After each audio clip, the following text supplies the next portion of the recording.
Grazie mille. Io inizio come di costume nella Commissione Medico-Scientifica Indipendente con una dichiarazione di assenza di conflitti di interesse. Le ragioni per cui sono qui, perché dal 1987, quindi è qualche anno, che seguo i lavori prima come rappresentante tecnico dell'Italia e poi come accademico dal 2002 i lavori dell'OMS, quindi credo di conoscere abbastanza bene quell'organizzazione. L'organizzazione, quando a volte si dice che vorrebbe assumere del coordinamento, la direzione, è già scritto nella Costituzione dell'OMS che è un trattato internazionale vincolante, per cui l'OMS è un'autorità di direzione, poi si può tradurre directing, si può tradurre in orientamento, si può tradurre in fornire una direzione piuttosto che nel dirigere, però è una caratteristica che ha per mandato. E chi comanda sono realmente 194 Stati membri attraverso l'Assemblea Mondiale della Sanità. L'OMS è dotata, oltre al potere di fare delle raccomandazioni attraverso delle risoluzioni, è dotata attraverso la Costituzione anche di due meccanismi regolatori, il primo di cui ci stiamo appunto occupando. Il primo è quello di fare dei trattati, di promuovere degli accordi internazionali, come ha già fatto nel 2005 con la Convenzione quadro sul controllo del tabacco, in quel caso però scontrandosi con i grandi interessi economici dell'industria del tabacco, quindi a favore della salute dei cittadini, e come sta cercando di fare adesso attraverso l'approvazione di un accordo, trattato o convenzione internazionale, però cercando di includere i grandi potentati economici di Big Pharma nella discussione. Quindi vedete che c'è già un cambio di prospettiva importante. Immagino che su questi temi poi Meryl Nass interverrà con più precisione, perché il mio intervento si dedica ad altro. Il secondo meccanismo regolatorio previsto dalla Costituzione dell'OMS sono appunto i regolamenti di sanità internazionale. Questi sono limitati ad alcuni aspetti che sono elencati nei punti dalla A all'E nella Costituzione stessa, per cui non si possono fare regolamenti su qualsiasi cosa, però è prevista la possibilità di fare regolamenti sui requisiti sanitari e le quarantene, quindi proprio nella prevenzione della diffusione delle malattie infettive. Attualmente, l'abbiamo già sentito più volte, ci tornerà anche la dottoressa Nass, sono in discussione gli emendamenti al regolamenti di sanità internazionale. Quello che è più grave è che stiamo ancora discutendo, anche stamattina sono stati presentati dei contenuti delle bozze di quegli emendamenti, ma che risalgono a un anno e mezzo fa. Quindi noi oggi non sappiamo come sarà, su che cosa voteranno i nostri governi. Quello che sappiamo è che i negoziati si sono svolti a porte chiuse, senza permettere per esempio accesso di giornalisti o soltanto permettendo delle consultazioni con altre componenti, altri settori della società civile, quindi a porte chiuse, e non sono stati nemmeno presentati, il documento in bozza non è stato nemmeno presentato come è dovuto dalla norma del regolamento sanitario internazionale vigente, che ricordo è un regolamento vincolante, non sono stati presentati con i 4 mesi di anticipo sulla decisione, che è previsto come norma, e l'OMS ha cercato di uscire da questo vincolo attraverso un suggerimento del legal advisor, in quale dice no, ma gli emendamenti sono già stati presentati nel 2022, per cui noi ci dobbiamo attenere a quegli emendamenti. Ma una cosa è sapere i 303 emendamenti che sono stati proposti e altra cosa sapere quelli che finalmente rimarranno nella bozza emendata che dovranno votare i nostri governi. Ma quello che è il mio compito oggi è quello di capire se possiamo affidare all'OMS la gestione di qualsivoglia questi due strumenti, che come è stato ricordato vengono negoziati in contemporanea, parallelamente, ma senza nemmeno farci comprendere perché c'è bisogno di due strumenti. Non c'è un vuoto giuridico che ci invita a fare un trattato. Ci stanno già i regolamenti sanitari, quindi al limite avremmo dovuto valutare che cosa non ha funzionato e che cosa va migliorato. Peraltro i regolamenti stabilivano anche delle regole che non sono state seguite dagli Stati membri, quindi dobbiamo fare attenzione, la colpa non è sempre tutta dell'OMS. L'OMS nasce con un organismo finanziato soprattutto dagli Stati membri. Poi sono gli Stati membri che hanno ridotto l'autonomia e l'indipendenza tecnica dell'OMS e quindi gli Stati membri hanno un'enorme responsabilità nell'aver condotto l'OMS ad essere oggi catturata da altri soggetti che ne determinano le priorità. È dal 1985, su suggerimento, diciamo così, dell'amministrazione repubblicana sotto Reagan degli Stati Uniti, ma poi seguita da altri 14 paesi, che all'OMS è stato congelato il budget, il bilancio. E da allora, e peraltro gli Stati Uniti hanno sospeso il loro contributo per ben 20 anni, senza essere stati cacciati via, che sarebbe stata la norma, ma sono gli Stati Uniti purtroppo. Quello che si è introdotto a partire da quegli anni è il pensiero neoliberale che vuole che al governo partecipino anche il settore privato, in quello che oggi si chiama multi-stakeholderism e che Klaus Schwab ha anche, voi sapete chi è il fondatore del World Economic Forum, ha anche previsto come futuro meccanismo di gestione mondiale col multi-stakeholder capitalism, il capitalismo multi-stakeholder, ovvero di un governo in cui insieme ai governi governano le imprese private. Quei finanziamenti quindi dell'OMS che erano basati su due meccanismi: il finanziamento obbligatorio che gli Stati contribuiscono e sui quali la decisione nell'uso di quei fondi spetta interamente all'Assemblea Mondiale della Sanità e quindi a 194 Stati membri, che poi possiamo discutere come avvengono i voti e come avvengono i negoziati in quella sede, e il meccanismo dei contributi volontari.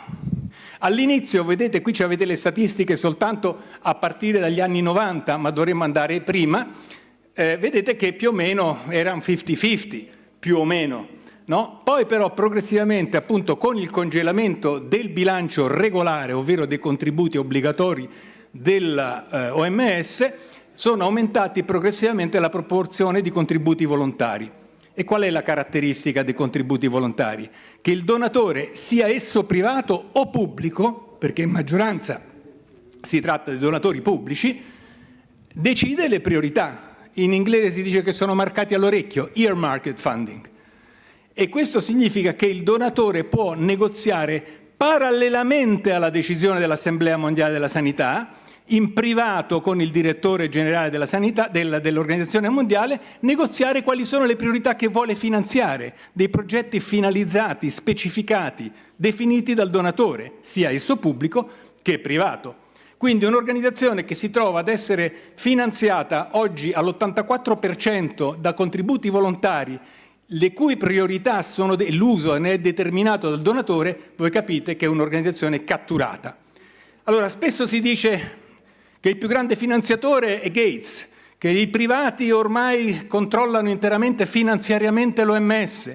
Allora, siccome dobbiamo essere precisi, come ci ricordava anche il senatore Borghi, dobbiamo essere precisi e dobbiamo dire non è vero. La maggior parte, l'azionista di maggioranza sono i governi che noi controlliamo o dovremmo controllare col meccanismo del voto, e i governi che poi eleggono.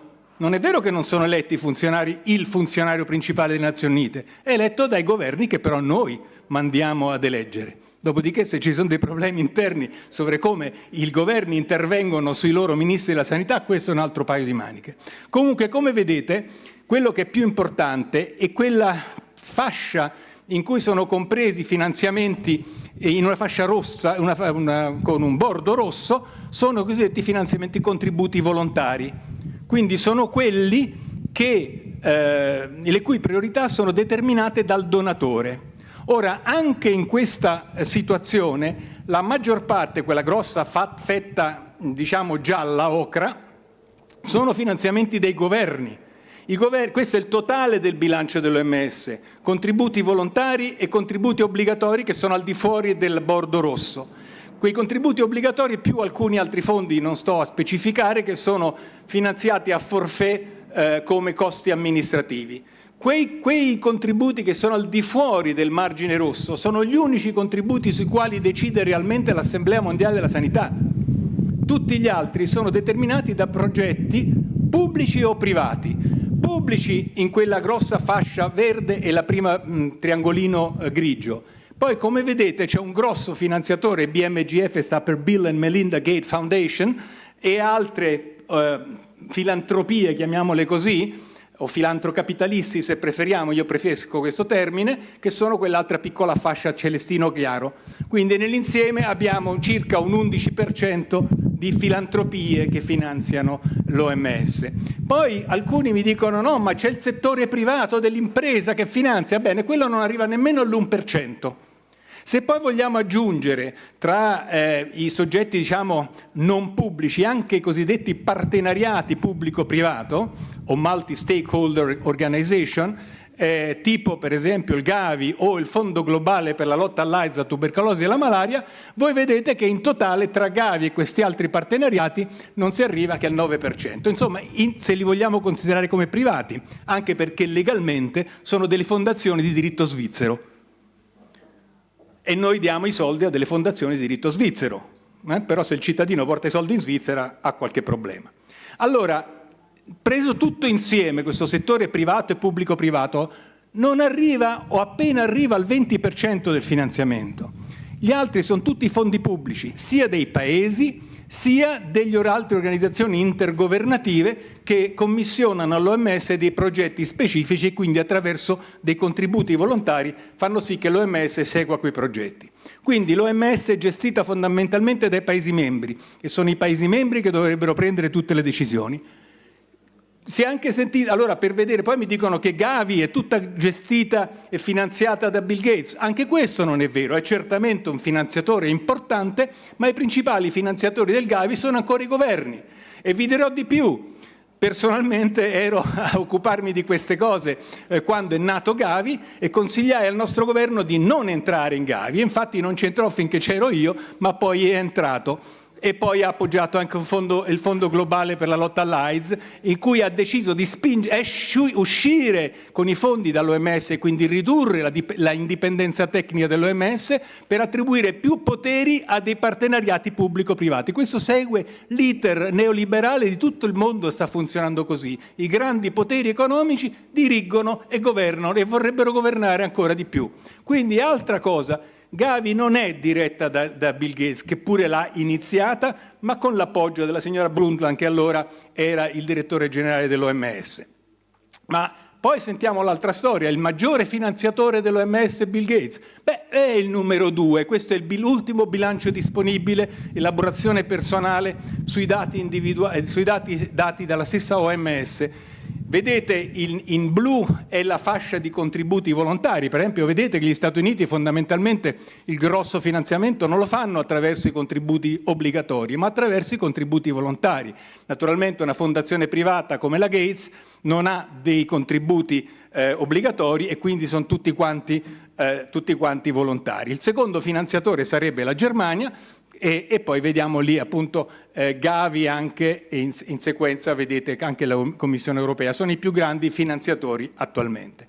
Quindi il finanziamento dell'OMS è certamente un fattore importante di controllo dell'organizzazione, ma non è l'unico e questo è il punto. Quando dobbiamo parlare della dipendenza dell'OMS non possiamo fare riferimento soltanto ai finanziamenti e dire, ho sentito dire anche un'organizzazione privata, Gates controlla tutti i finanziamenti, perché non è vero, dobbiamo essere precisi con i dati, ma il controllo o la cattura del regolatore avviene attraverso molteplici meccanismi, non soltanto i finanziamenti. Allora abbiamo identificato come dei soggetti privati riescano a catturare il regolatore, in questo caso l'OMS, che è anche in parte un regolatore, comunque è il soggetto che dà linee guida anche ai paesi, attraverso 3 meccanismi fondamentali: l'informazione, le risorse umane e il finanziamento. Del finanziamento abbiamo già parlato e come appunto anche le imprese o i filantrocapitalisti attraverso dei contributi finalizzati, quello che abbiamo appena visto, possono determinare le politiche e le priorità dell'organizzazione. Ci sono altri meccanismi, anche sempre finanziari, che permettono di controllare l'OMS oppure di spostare la capacità di governo verso i partenariati pubblico-privati e quindi sottrarre l'OMS al suo mandato e trasferire questo mandato in aree dove l'impresa conta molto di più.